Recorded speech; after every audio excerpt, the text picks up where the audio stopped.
Hello friends, welcome to big my মুভিয়াল। আজকে চলে এসেছি তোমাদের আরো একটা প্রশ্নের উত্তর নিয়ে।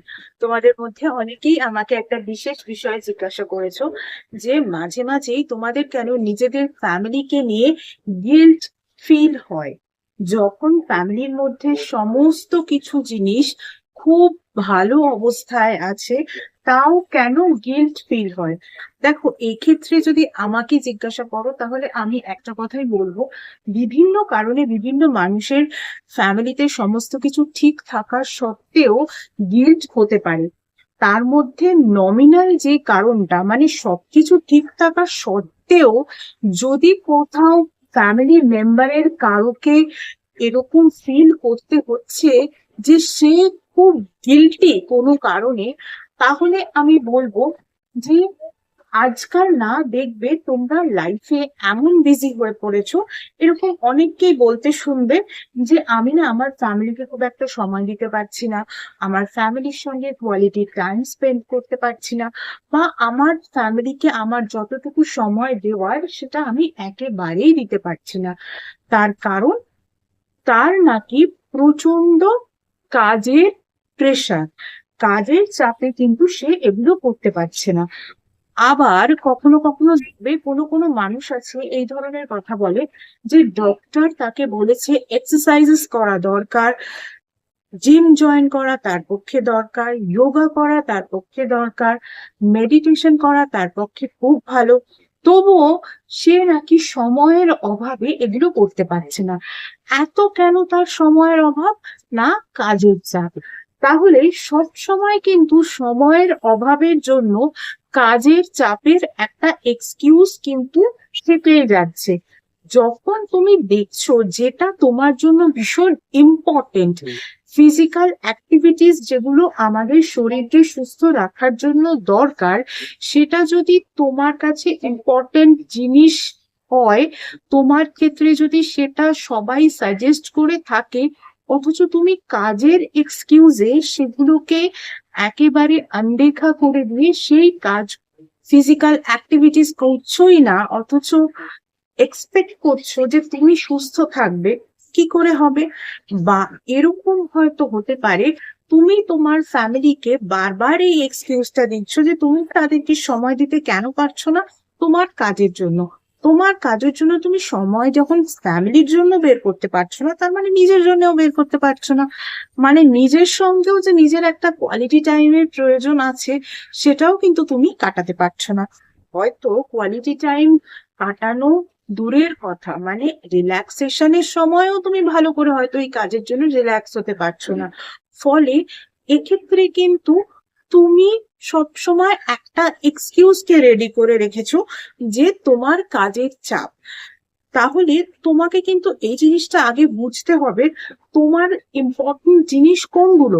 তোমার ফ্যামিলি তোমার কাছে ইম্পর্টেন্ট, তোমার কাজও ইম্পর্টেন্ট, কিন্তু যদি তুমি ফ্যামিলিকে একটু ইম্পর্টেন্স না দাও, সব সময় কাজকে ইম্পর্টেন্স দাও, তাহলে সেখানে তো গিল্ট ফিল হওয়া খুব স্বাভাবিক। কারণ যেখানে এক্সকিউজেস থাকে সেখানে কখনো প্রায়োরিটি বা ইম্পর্টেন্ট জিনিসগুলো থাকতে পারে না, আর যেখানে প্রায়োরিটি সেখানে কখনো এক্সকিউজেস আসে না।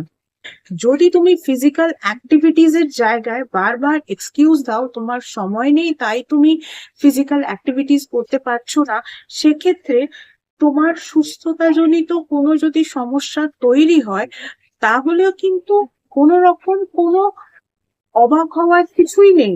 কারণ তুমি কিন্তু সেখানে তোমার ফিজিক্যাল অ্যাক্টিভিটিকে একটুখানি সময় দিতে পারোনি, সেই জায়গাতেও কিন্তু তুমি তোমার কাজকেই এগিয়ে এনেছো বা কাজের এক্সকিউজেস দিয়েছো। ফলত যেখানে তোমার প্রায়োরিটি, সেখানে কখনো এক্সকিউজের কোনো জায়গা নেই, আর যেখানে তোমার এক্সকিউজ, সেই জিনিসগুলো কিন্তু কখনো তোমার প্রায়োরিটি হতে পারে না। তাই সবার আগে এটা চিনতে শেখো, কোন জিনিসগুলো তোমার এক্সকিউজেস আর কোন জিনিসগুলো তোমার প্রায়োরিটি। কারণ প্রায়োরিটির জায়গায় কখনো এক্সকিউজেস চলে না, আর যেটা তোমার এক্সকিউজেস সেটা কিন্তু কখনোই তোমার প্রায়োরিটি হতে পারে না। তাহলে বুঝতে পারলে যে হঠাৎ করে ফ্যামিলিকে ইম্পর্টেন্স না দেওয়ার জন্য এত গিল্ট হওয়ার কারণটা কি? এত গিল্ট ফিল করার কারণটা কি? একটু আধটু সময় বের করো ফ্যামিলির জন্য, কাজের বাইরে একটু আধটু সময় বের করো নিজের শরীরটাকে ঠিক রাখার জন্য, ফিজিক্যাল অ্যাক্টিভিটিস করার জন্য। কাজ তো তুমি 24 ঘন্টা করছো না, কিছুটা সময় তো ঘুমাও, কিছুটা সময় তো খাও। সেই সময়টাও কি তুমি ওইভাবেই কাটিয়ে ফেলো যে খুব তাড়াতাড়ি করে খাচ্ছ?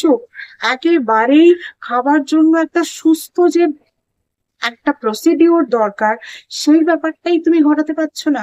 আর যখন ঘুমোচ্ছ তখন মাথায় হাজারো চিন্তা নিয়ে ঘুমোচ্ছ, তাই ভালো করে ঘুমোতেই পারছো না। চিন্তা ইন দ্য সেন্স কাজের চিন্তা। তাহলে এই রকম কাজ করলে কি তুমি ভবিষ্যতে সুস্থ থাকতে পারবে? বা তুমি যে জিনিসগুলোর জন্য এই রকম কাজ করছো, সেই কাজগুলো কি আদৌ তুমি খুব ভালো করে ফুলফিল করতে পারো? তাই এটা সবার আগে বোঝা দরকার, কোনটা তোমার প্রায়োরিটি আর কোনটা তোমার এক্সকিউজ।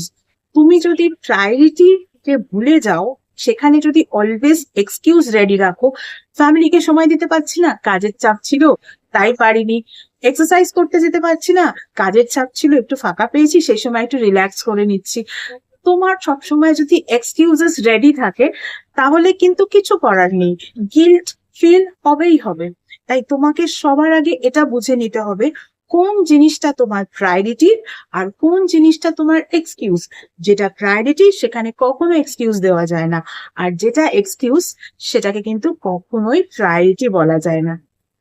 এছাড়া যারা যারা আমার থেকে পার্সোনাল কনসালটেশন নিতে চাও, তাদের বলবো পার্সোনাল কনসালটেশন কিন্তু একেবারেই ফ্রি নয়। পার্সোনাল কনসালটেশন হলো পেইড কনসালটেশন। Regarding what?